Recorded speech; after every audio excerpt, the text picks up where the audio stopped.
about how zoning works in fighting games. I do. So Happy Chaos, no. But something like Zato, you said you liked how Zato plays. What's the difference Well, I can there? punch his zoning. That's also true. You can Give me kill something Eddie. to punch.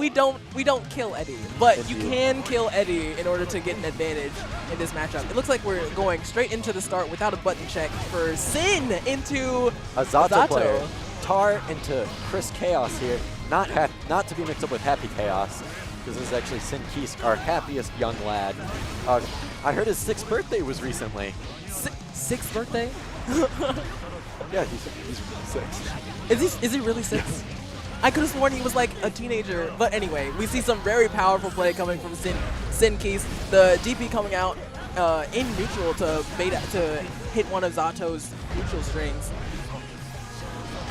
And I'll be the first to say, I actually got to sneak in some games with Tar earlier, and his Zato is a blender of an experience.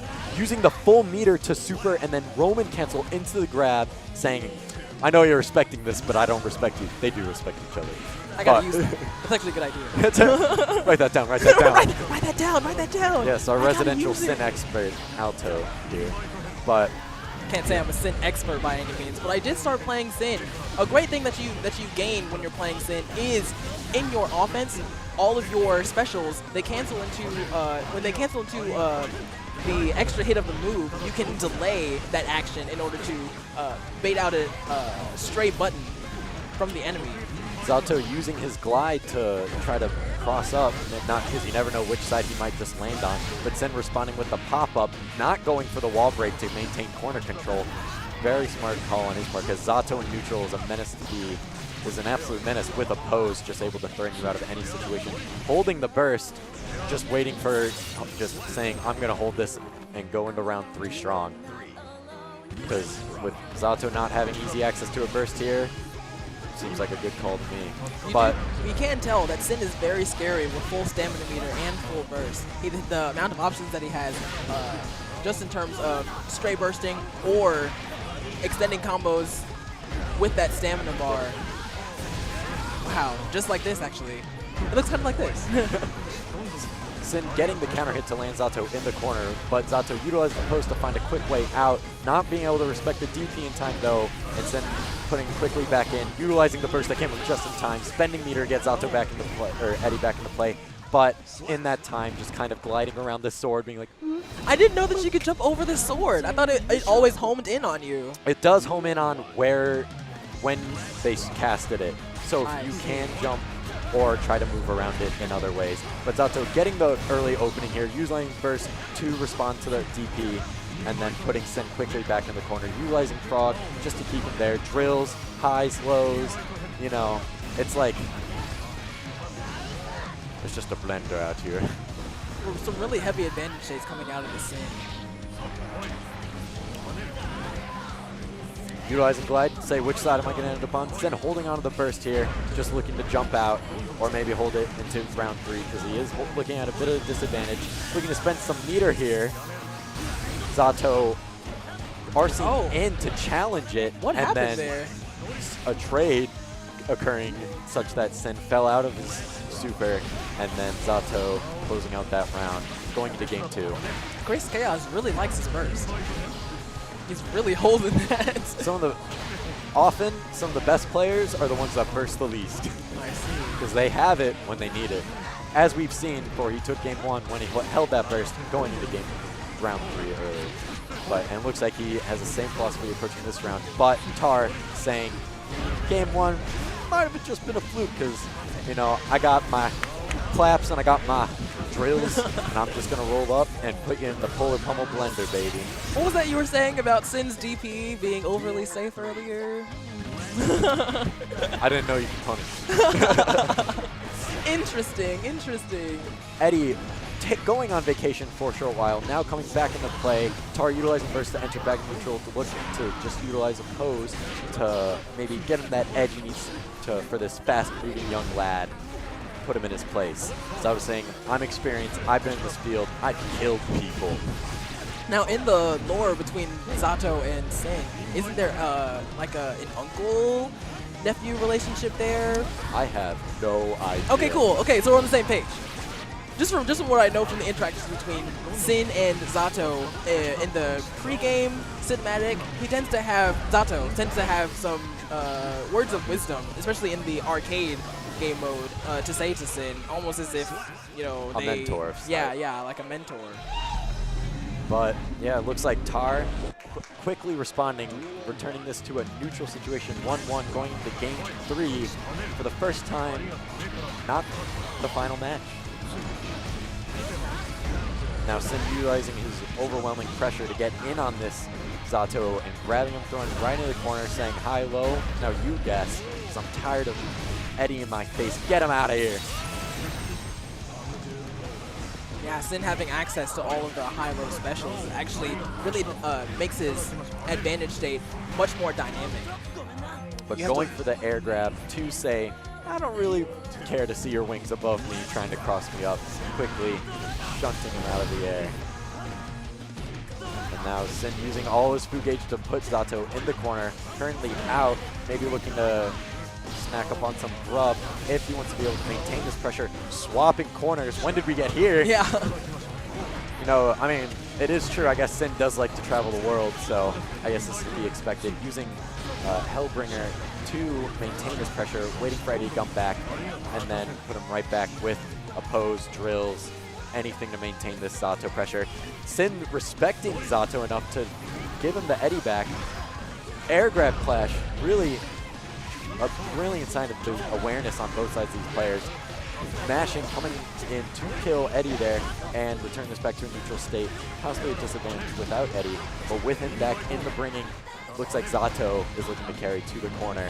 But both these characters not looking to get any particularly strong opening, kind of struggling to secure any strong damage here. But with this grab in the corner, but a grab clash, oh, jab lock.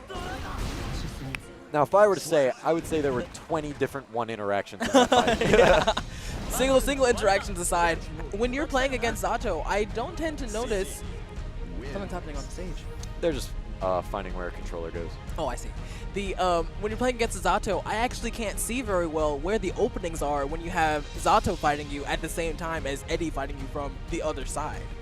And something that was particularly funny today when I was playing Gold Lewis was I couldn't see a pose when it was in me. Right, exactly. Like, what do you do when the move is in you and you're still trying to figure out what Eddie is doing? That silhouette moves There were weird. many a times when I was like, now's my time, and I punch him, and then I'm like, a pose is in me. I'm like, uh-oh. But going into a game 4 with Sin coming out with a lead here, getting early burst here on the end of Zato, but holding on to Eddie, looking to maintain pressure here. Frogs carrying to the corner, getting the hard knockdown. Eddie going back to saying, I need to take lead, boss. I'm a bit stressed out. But Tar is still able to maintain and winning some neutral lead even without his good friend stalling for him to come back. But by the time he came back, Chris Chaos was already able to gain some meter and quickly utilized it to gain back his advantage state.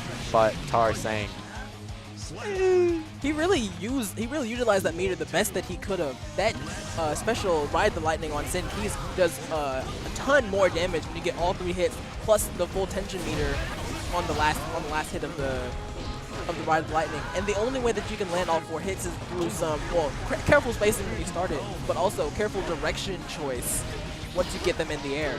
Absolutely, and I think that was definitely a good sign of skill on the side of Chris Chaos. But Tar not saying he doesn't want to get knocked into losers yet. He wants to stay on the side of winners, quickly putting Chris Chaos back in the corner, using all his resources to keep him there, waiting for Eddie to come back, and now he's back on hand. Oppose.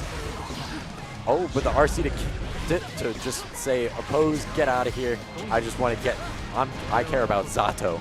Zato's the man I'm here for. It doesn't say Eddie on this screen. But Zato Tar quickly responding in Game 4, going to our first Game 5 of the night here on stream. It was very exciting. I'm excited to see if Tar's blend of pressure will outmatch Chris Chaos's rush down absolutely. Another thing that separates this game from other games is the resource management in this game. You know that someone with meter is going to be able to take a certain amount of your HP bar, and that's normal. But in this case, when you have different types of meters, like the stamina versus the use of Eddie versus Eddie meter, the way the advantage shifts, the neutral advantage shifts, just knowing that your opponent is going to be able to use that against you when you try to go in, it shifts the way the game is played and the dance changes. And then Tar actually getting a swift round 1 here and getting a swift opening with neither burst on either side, putting Sin quickly into the corner and a wall break getting it with Eddie and meter on hand. Tar saying, this game 5, it ain't no thing.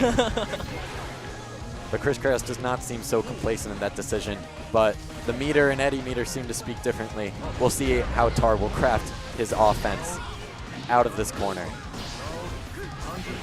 HologramMikeRoss making very good use of all of Sin's buttons. This is the opening HologramMikeRoss was looking for. Now gaining a positive bonus on his side with burst lined up. Equal health bars on both sides. Getting the opening, grab, getting the Roman cancel just in time to get the killing damage on that kill. This is a last round game 5 situation on winner's side. Neither player is willing to give up their spot. They both want this win. This is a perfect showcase of zoning versus rushdown, the advantage that each player uses, and the way that they use their moves in order to interact with that particular character. Absolutely, and both players now have learned to respect each other, fully waiting on each other in neutral, seeing what their moves are going to be, fully knowing their bursts are safe. They need to play this smart. And Eddie, or Zato, getting in the grab there to actually corner swap, swapping the advantage state, now saying, hold this. And then, but Eddie not really feeling like sticking around, leaving Zato to fend for himself.